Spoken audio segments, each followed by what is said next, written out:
The sun was shining on the sea, shining with all his might. He did his very best to make the billows smooth and bright, and this was odd because it was the middle of the night. The Walrus and the Carpenter were walking close at hand. They wept like anything to see such quantities of sand. If this were only cleared away, they said, it would be grand. "Oh, oysters, come walk with us," the Walrus did beseech. "A pleasant walk, a pleasant talk, along the briny beach. We cannot do with more than four to give a hand to each." The eldest oyster looked at him, but never a word he said. The eldest oyster winked his eye and shook his heavy head, meaning to say he did not choose to leave the oyster bed. But four young oysters hurried up, all eager for the treat. Their coats were brushed, their faces washed, their shoes were clean and neat, and this was odd because, you know, they hadn't any feet. The Walrus and the Carpenter walked on a mile or so, and then they rested on a rock conveniently low, and all the little oysters stood and waited in a row.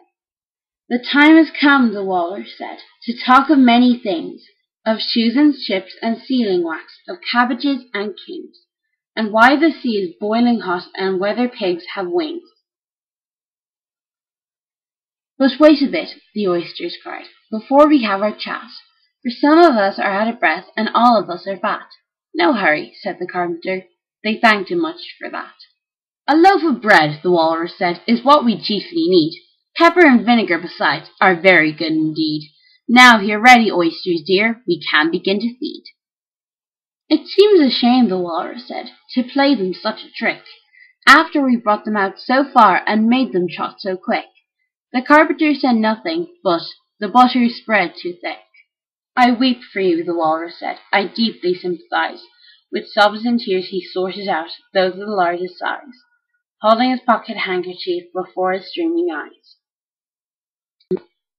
"Oh, oysters," said the Carpenter, "you've had a pleasant run. Shall we be trotting home again?" But answer came there none, and this was scarcely odd, because they'd eaten every one.